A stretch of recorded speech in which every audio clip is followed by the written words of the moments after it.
Thank you so much, Rakesh. I think it really appreciate the initial context which you set and the power of the shared services forum. By the practitioners, for the practitioners.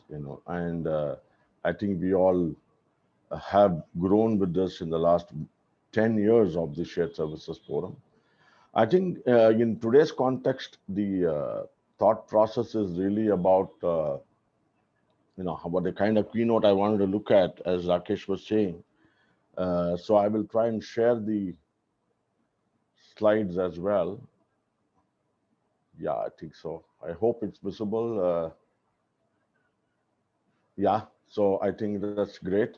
So the context and the theme, which I thought, based on the overall, theme of the summit, which is unlocking value, through digital leapfrogging and new operating models in finance. So I had kind of introduced this thought about towards boundaryless finance. I think I will share what is the context. So I really would look at it in three parts of the keynote. One is set the context more clearly, in terms of what is boundaryless finance, how do I refer it, so that there is a clarity in terms of the context. Second one is, really looking at, the realities and way forward, making sure we share some of the specifics as of today in terms of what are the realities and some of the key elements of way forward. So it's very simple, three-part, focus, which I'm trying to bring to this conversation. So as we look at, you know, what is boundaryless, let me just take you to the context, of, boundaryless as a concept actually has been introduced way back, actually I would say almost like, if I have to say, 3 decades back by Jack Welch, when he actually introduced that, how do we look at the new global environment in a completely different way. Actually the way he introduces that concept is very interesting, little ironical or paradoxical. It says new boundaries of the boundaryless organizations. So it's very, very uh, contextual, powerful. I think various types of organization structures have been looked at across the globe. There are many, many features of this boundaryless organizations which have been introduced in mid 90s, early 90s, mid 90s. However, I'm sure many of us know that it became, I think GE practiced quite a bit to whatever Jack Welch could do that. But as a across the global business environment corporations, I think it has not been that well exploited. Now in today's context, I'm really bringing it back to say boundaryless, but I think as we started the talk, it is about boundaryless finance. I'm not going to look at the organization in totality because that's too conceptual in today's context. But I think what we would like to look at is how is boundaryless applies in the context of finance. So what is boundaryless? In simple terms, I would say it's beyond boundaries. It is beyond boundaries essentially. And so boundaries do exist. All of us understand that boundaries do exist. It is not that boundaries will vanish. It is very difficult to make the boundaries vanish. When I talk about finance, there are multi-functions in an organization. While there is a lot of, working together happens at the, senior leadership team and business leaders and CFOs and so on. I think we have audience from across, CFOs, finance professionals, GBS leaders, and of course, some of the, budding finance professionals and business process leaders. So when we really talk about, it is about looking at those boundaries, but going beyond the boundaries. And I will again give certain more elements to it. And it looks a little bit, as I was sharing this one liner, the only way to achieve this impossible, because sometimes it looks impossible. Ravi, I think I've had many conversations with the CXOs. Beyond boundaries is I don't know how much it's going to happen. Maybe selectively we can do it from a finance perspective or as a team perspective. It is not just to CFOs, but to multiple leaders. But I do believe that the only way to achieve the impossible is to believe it is possible to start. So I have seen this evolve in the last 4 or 5 years very carefully, and select organizations. I'll give you some of the examples which are actually, doing it extremely well, in the Indian as well as global environment. Now, beyond boundaries, so how does it really happen? I think to the connection to the overall theme of the summit, you know, leapfrogging and new operating models, it does happen, first of all, because there is a leapfrogging. Actually, even when Jack Welch talked about, he was talking about an organization which is, multi-types, modular organization, or strategic alliances organization, or network organizations, or even virtual organizations. All these four types of organizations were visualized by Jack Welch and the team way back 3 decades back. And today, I think post pandemic, we have become really virtual. So it's taken 3 years for us to become truly virtual in a way. But I think having crossed this, challenging and interesting times of pandemic, I think leapfrogging is the first way to go beyond boundaries. And I'll share some of the thoughts. But to specifically say what is leapfrogging, because sometimes, from a management philosophy context, frogs leap, primarily because they want to escape from the predator or to fetch their food and so on. It's not to say it is negatively positioned. Actually, there are two leading orders who have talked about leapfrogging to pole vaulting, which is making sure that it becomes very positive in a context. But I think the good news is in the last 2 decades, across the globe, leapfrogging has been seen pretty positive. It is actually to say, rapid changes, radical execution, and technological jump. These are the three areas which actually really happen. It is rapid changes happening across the world today, considering the pandemic is coming. Radical execution. How do we really make changes in a very swift way? And all this is happening because of due to technological jump, and that's leapfrogging. So that's the context. So beyond the boundaries, we are looking at first one as a leapfrogging.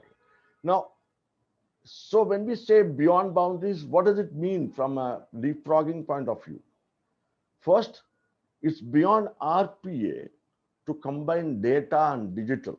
I think RPA has come to be accepted by many organizations today. They actually call it a smart operations. I think that's absolutely important. I don't want to, say that we have achieved everything in RPA, and we'll talk more about it as we progress. But surely, leapfrogging is not just about RPA. It's about combining data and digital. And we will talk a little bit about this context very soon. It's also about beyond tech for finance. Obviously, I think there are a lot of sessions will be there between today and tomorrow talking about how do we look at technology in finance. But the world is changing. The world is completely different today. It is actually not only the CFOs and the finance professionals have to see how do I look at technology for finance. They also have to look at how do I get technology for business. Can I look at financing technology for business? Because the business models have changed. Actually, to what Rakesh was sharing, we had shared very pioneering framework, almost like 3 years back on digital metamorphosis. We actually did not even call it as digital transformation. We called it as digital metamorphosis. And we talked about three types of transformation happening simultaneously. Metamorphosis is transformations happening simultaneously. What are the three types? Business process transformation, customer experience transformation, and business model transformation. And it can be in any order. The best example of leapfrogging for us as an Indian context is Paytm, which was just a recharge company in 2012-13. Today it's become a payment bank, payment financial services company, which is like In 7 years, just imagine recharging a mobile to what it is today. So business model transformations have led that leapfrogging. And I'm sure the Paytm corporations have followed this very, very differently. Of course, a lot of new environments happened, for Paytm, surely. But the point I'm saying is it is not only technology for finance, it is making sure that as partners, not as controllers, not as checking. So, what is the return on investment? Can you show me the return on investment? Of course, it is important. But can we look at the risk behind that business if they don't take the technology? I think one of the most important thing in today's world is cost of taking a decision and cost of not taking a decision. Both are important. So how do we finance technology for business? That is leapfrogging. The second one is new operating model. Beyond boundaries is really demanded by new operating model today. One is leapfrogging and new operating model. Now, what is new operating models? I want to make sure in the context of the audience today, I want to make sure I kind of share very clearly that it is not just about typical, what I would say, from a GBS perspective, captive, third party, and so on. That is one kind of a perspective, which we will talk a little bit element as we progress. But operating model for finance it's a fit for purpose in this new age. Can we make sure our finance teams can actually grab business opportunities to deliver value? The focus is on grabbing business opportunities and not just focused on finance as a better function or agile finance and so on and so forth. Of course, what is the end goal is to make sure we grab business opportunities and deliver value. Now, the interesting part of it is that this is going to happen with at the simultaneous situation, leapfrogging and the new operating models. I think it's very important to emphasize this, that it's not in two isolated parts. It's happening at the same time. And if I look at what is operating models beyond finance, cross-functional interdependence. I'm sure all of us are familiar with I'm quite passionate about the kind of 7 habits which Stephen Covey talked to us, and I'm actually talking about 7 habits for the future in the way forward. Actually, he talks about 3 levels of change for leadership. Any leader: dependence to independence to interdependence. I think in the early stage, and today there are organizations in all the 3 sections. There are organizations where finance people have to depend on finance because that they control things.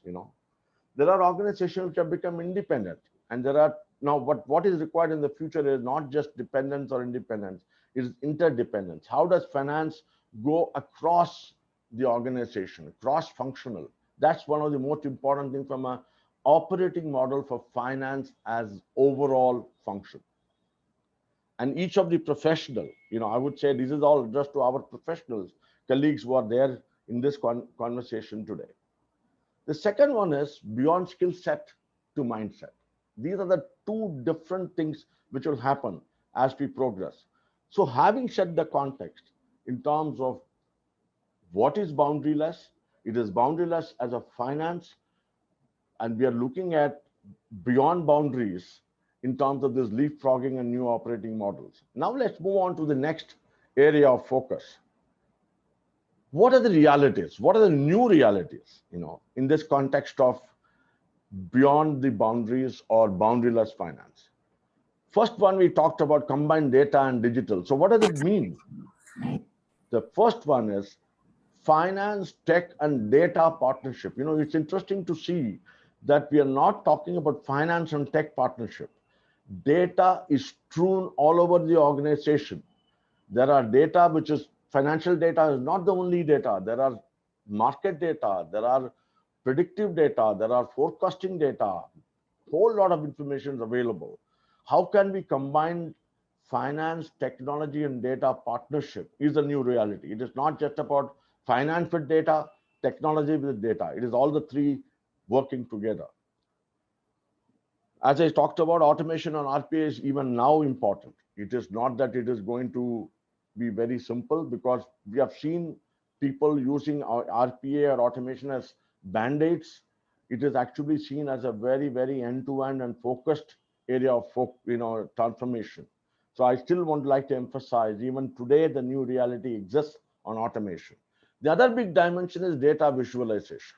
You know, it is really making sure that, again, I'm coming to the data part, that how do you look at the data in a very different way? How do you visualize the data in the context of the future of the business? Like we talked about, again, I'm talking about some years back, this research was published by IBM, where they talked about that a finance as a function looks at hindsight, insight, and foresight, all the three sides. Now, but unfortunately, quite often we tend to spend time on the hindsight. There are many organizations that are focused on insights, but I think what is equally important in the future is how do you visualize, which is the foresight. Third one, is real-time, user-friendly, dynamic dashboards. I'll talk about how do we actually do this in the next immediate following slide, but I think it's not just about providing batch information. It is real-time, user-friendly, dynamic dashboards to the business leaders and across the business. And last but not the least, making sure that there are algorithms and demand models that enable both decision support as well as the business. Like for instance, sales forecasting algorithms exist today. There are many organizations which actually look at those algorithms today. For instance, I would say one great example or two examples, global and local, although they are competition otherwise. Hindustan Lever in India has done exceedingly well in looking at algorithms and demand models for their, driving the business. Even, of course, the environment has changed and there are a lot of things happening, but there's a huge focus. Globally, Procter & Gamble has done a significant impact in terms of using this. They actually use exponential technologies. GBS is very well integrated into the overall business stream. The GBS reports to the board in terms of what it needs to be done. These are the four ways in which you can combine data and digital. I talked about technology for business, not just for finance.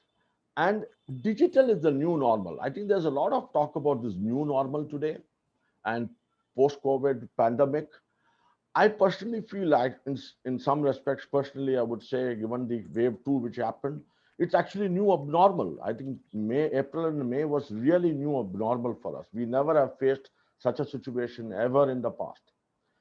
But if you have to talk about new normal, it is digital which is new normal. People talked about digital many years back, but today it is absolutely real. Therefore, what happens? There needs to be a judicious investments in technology for finance and business. I think that is the new reality. I'm using the word consciously, judicious investments. It has to be there both for finance and for business. And last but not the least is the cross-functional reach, which I talked about, which is beyond boundaries again. First one is connecting across disciplines is absolutely important. Actually, that's what actually starts blurring boundaries. When you talk about boundaries do exist, one of the things I learned when I was in Levers, as I started my career, used to say, keep your fences, but keep it low so that you can see and talk to them and make sure you partner with them, So I'm just saying connecting across disciplines is key and their boundaries are completely blurring. Finance talent, I'll be failing in my duty if I don't talk about the talent piece today. It's a big, big question mark for us also to face in the boundaryless finance. Finance talent and GBS service delivery models are completely shifting. The classical models existed, but now new models are coming.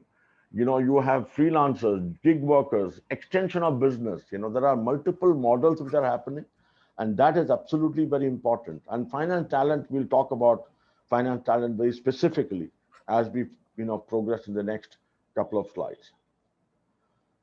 Now, talking about talent and mindsets, it's very, very important. It is scarcer than the capital. Actually, I shared this particular perspective when we were talking about escape velocity, when we had the annual conclave in February. And I picked up the same thing to continue to emphasize on the finance mindset. What does it mean? You know, I've been part of this for last 20, 25 years. We used to talk about month close calendar, compliance calendar, and a lot of calendars we all talk about in finance. I think we need to continue them, but we need to go beyond calendars to real time. Can I do things real time? That's very important, you know. And the talent has to look at this. It's both a mindset and a talent. So I'm saying I'm using the word right talent and mindsets because we need to make sure we nurture the existing talent, and we also need to get new people who have this kind of mindsets. Self-service, you know, I've heard of self-service in HR. Heard self-service in vendor portals and vendor procurement areas, but self-service in finance areas will be very, very crucial. You know, so it's very, very important to see. And you know, interestingly, it's a two-way adoption, which is most important. What does it mean?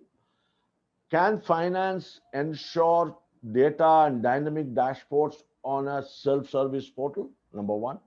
Secondly, which is equally important, because I've heard a lot of people saying, Ravi, we are ready to do this, but then the business is not ready. Business says, give me the MIS, you know. I think I can create the MIS, but then there's a calendar behind this MIS. If I can use the data real time and use my own MIS, it makes a huge difference. So there is a necessity to look at calendar versus real time, self-service both ways, finance to business and business to finance.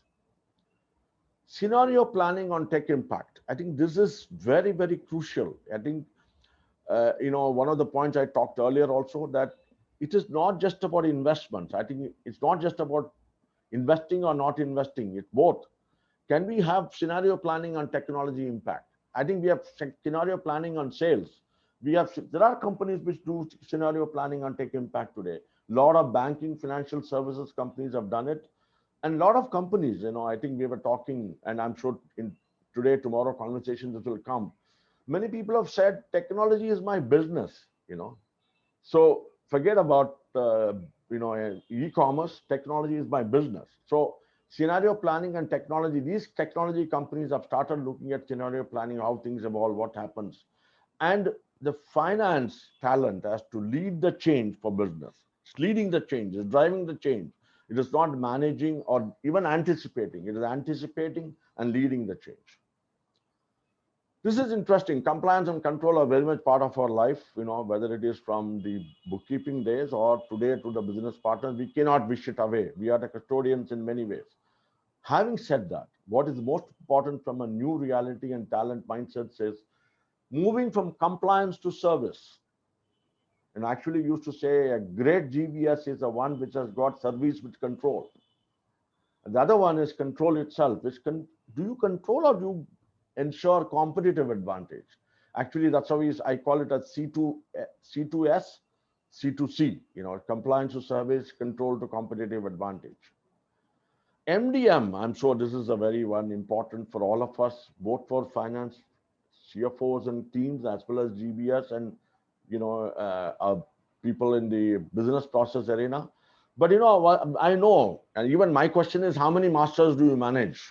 Not just managing masters, it is managing data. The focus is not master management, it is master data management. So master also has to be managed, data also has to be managed. We have to be very, very conscious about it. Performance management system, you know, has to look at very different dimensions for the future. A lot of people have this as their value systems, but even it's important to look at collaborative nature of, because cross-functional, it is collaborative by design. You know, you cannot have, I can collaborate, I will always have conflicts. I have always the challenge of, you know, what is not working. It has to make sure it works. Tech savvy and flexibility. I think it's very interesting to see these three combinations. And last but not the least, the talent has to contribute towards value. We talked about unlocking value. The finance talent has to focus on the value, you know. And how does it happen? You know, there are softer dimensions to it. Can you communicate effectively? Can you, I mean, one of the important thing I know, I think I would say 20 to 30% of finance professionals communicate very effectively. I think it's very important for each one of us to communicate effectively. I think it's very, very important for us. Beyond communication, can I influence? Can I persuade? Can I bring the business partnership in a context that I'm a partner, not just as person I will support you, and focus on impact. So these are the elements which are very critical from a talent and mindsets point of view. We're talking about skill set to mindset. Now, what's the way forward? And as I was sharing with you, I'm really looking at 7 habits for finance professionals. I'm using the words finance professionals. It could be, I would even easily use this for GBS professionals as well. So even if there are GBS which does finance, HR, procurement, IT, customer lifecycle management, and so on, I think it's all will be applicable at the end of the day. But I would say surely for finance professionals. First one, connect with, this is a habit. So, I'm talking about you, I'm talking about me. I think we need to connect with new tech and innovators beyond my company, your company. This has to be, that's why I use the word 10 at 10, which is a very interesting formula which I follow. Sometimes it becomes 20 at 10. It is 10 minutes being spent every day at 10 o'clock in the morning to look at what can I do differently in new technology and innovators beyond my company. Can I understand what is the competition doing? Can I understand what the industry is doing? What Rakesh was talking, what are the next practices in this space? It's a habit we need to develop.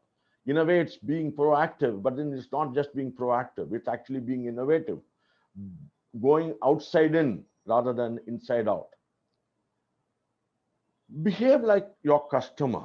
I think this is one of the most important. I mean, even because in the world of finance, sometimes there are internal customers. That's important. I don't want to take away the power of internal customers, but at the end of the day, the business works on external customers, end customers. I think behave like your end customer. Understand. So if necessary, go to the marketplace. I think this is something which I learned when I was a management trainee. When I joined as a finance trainee, I still had to go to the marketplace to see what the stockist would mean. What are the 40 calls in a day to be made, etc. I'm talking about way back. And today, every senior leader has to spend 1 week in the marketplace to pick it up. What happens? At the same time, you really look at how do you behave like your customer. Think speed, think mobile. I think mobile has become the order of the day today. Find a reverse mentor, because however much I can talk about, I think I need to have a reverse mentor who can actually provide me with candid inputs or support me with my learning process. Develop digital talent team in finance. I'm not talking about technology here. I'm talking about develop digital team, talent team in finance. It's very important. Spot them, develop them, build them, make them cross-functional. I'm sure, at least I would read this book, Don't Sweat the Small Stuff, in the olden days, almost about 2-3 decades back. But in the context of new realities and way forward, I would say sweat the small stuff on customer experience. One is behave like your customer, which is more like a behavior. This is actually making sure you hear in the leadership team interactions, what does customer experience mean? How are you measuring it? As I talked about digital metamorphosis, one of the 3 transformations is customer experience transformation. It is not going to be simple. It's going to be very challenging and real way to look at in the future. This up the metabolic rate. I'm sure we are now with so much of work from home and so on. I think it's important that we need to step up the metabolic rate, but not just of our physical or personal health, but also of our meetings and plans. If I need 2 hours to do some meeting, can I do it in half an hour? Can I prepare myself and finish it in half an hour? I think we need to step up our metabolic rate. If I do something in 1 month, 6 months, can I do it in 1 month? Up the metabolic rate of your meetings and plans. That's most critical, Easily said, but I think it's most critical for the future. And last but not the least, which is paradoxical or oxymoron, get comfortable being uncomfortable. I think it's absolutely crucial that we get comfortable being uncomfortable. So we talked about all the 3 elements. We set the context of boundaryless organizations and beyond boundaries. We are not, while the Jack Welch model is very much real, but it's not been practiced. So I'm just making sure we focus on boundaryless finance.